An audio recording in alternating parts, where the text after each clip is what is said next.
Sou Sigmund Freud e dediquei minha vida a escutar aquilo que o homem não ousa dizer. Falar do falo é, desde sempre, evocar o mal-entendido. Aqueles que se ocupam mais da crítica do que da escuta apressaram-se, por vezes, em me reduzir a um biologicista, como se eu confundisse o desejo com os órgãos, ou a psique com os hormônios. Permitam-me começar corrigindo esse equívoco. Quando me refiro ao falo, não estou falando de carne, mas de ausência. Não é do pênis que se trata, mas do significante que o representa. O falo não é o que se tem, é aquilo que se acredita que falta. E é justamente essa falta que inaugura o desejo.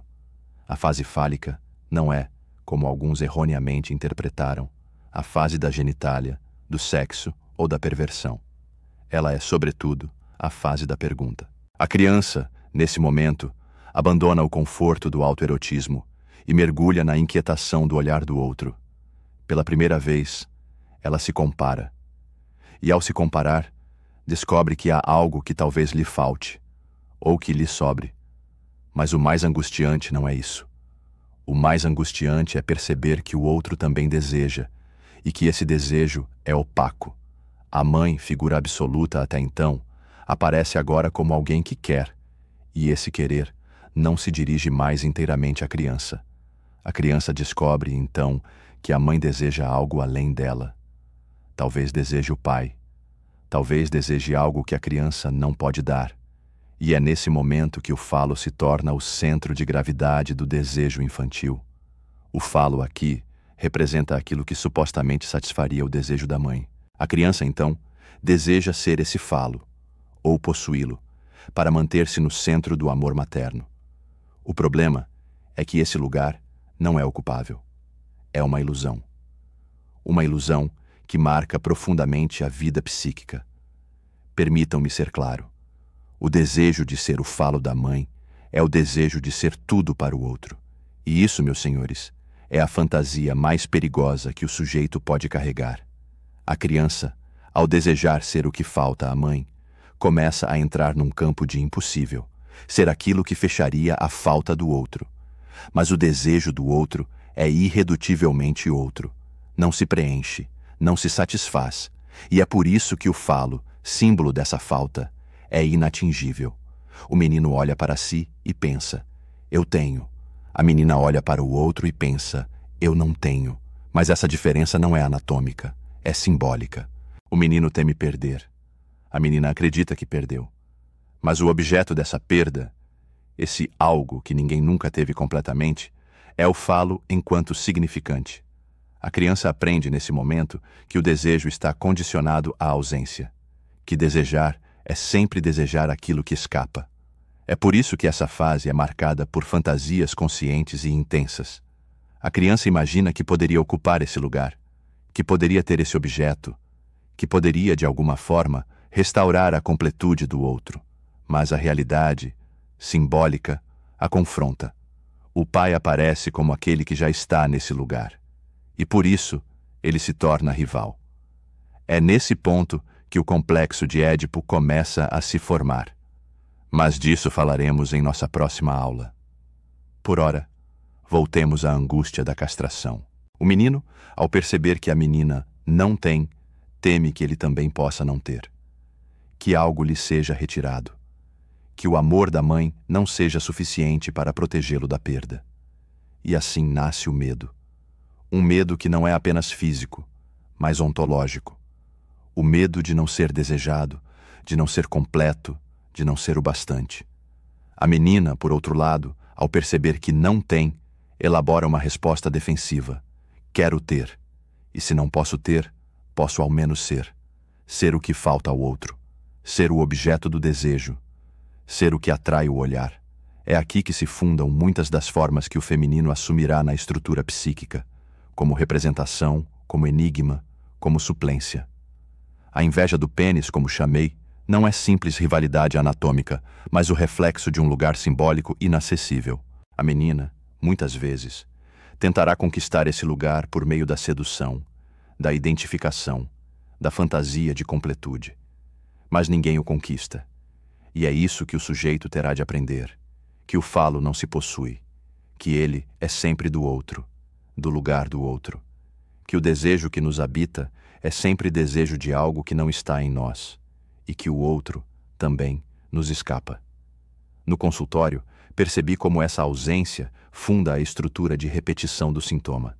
O histérico, por exemplo, repete o drama fálico incessantemente. Ele se apresenta como falta e exige que o outro o deseje. Mas quando o outro se aproxima, foge. Quando o outro deseja, se esconde. Quando o outro ama, duvida. Porque, no fundo, o histérico não quer o amor. Quer ser o falo para o outro. Quer ocupar esse lugar impossível de completude. E o preço disso é o sofrimento sem fim. O obsessivo, por sua vez, tenta se proteger da castração pela via do pensamento. Ele elabora, calcula, adia, teme desejar, teme a mulher, a entrega, o corpo, porque sabe, inconscientemente, que desejar é perder o controle, que desejar é reconhecer-se castrado. Ele cria rituais, regras, leis internas para manter-se longe do ponto de explosão, mas o desejo retorna, como angústia, como compulsão, como dúvida eterna. Estas formações neuróticas mostram como o sujeito tenta, em vão, reverter a perda. Mas é a análise, e somente ela, que pode conduzir o sujeito à aceitação da falta como constitutiva. Não há cura para o desejo, mas há escuta. E é na escuta que o sujeito pode aprender a desejar sem precisar ser tudo para o outro. Voltemos à criança. Aquele pequeno ser que, por volta dos 3 aos 5 anos, começa a perguntar: o que a mamãe quer?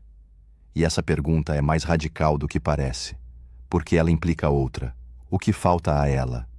E mais, sou eu suficiente? E então, pela primeira vez, a criança se depara com o que chamei de desamparo.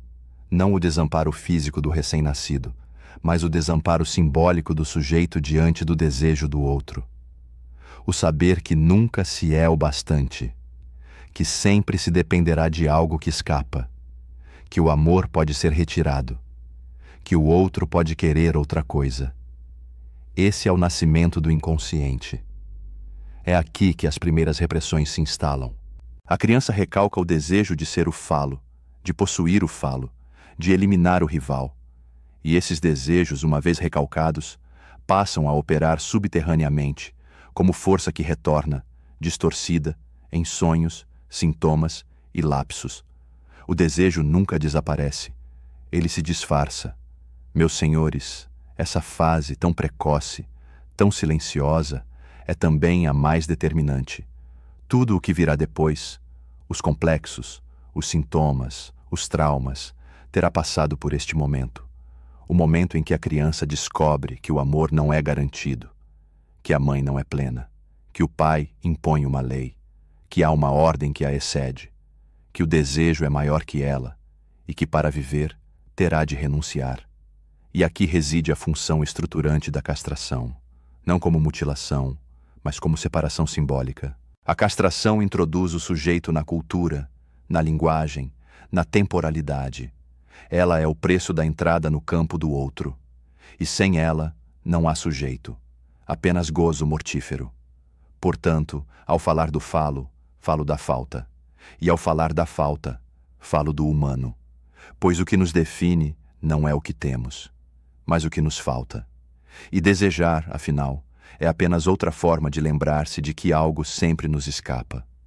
Na próxima aula, falaremos do complexo de Édipo e entenderemos como esse desejo interditado, essa rivalidade, essa identificação e essa culpa se articulam para formar o superego, a instância moral que, a partir da perda, nos obriga a viver em sociedade. Mas lembrem-se, tudo começa aqui, com a ausência, com o olhar da mãe que não nos basta, com o desejo que nos obriga a nos mover, com o falo, não como posse, mas como fenda, e é a partir dessa fenda que nascemos sujeitos.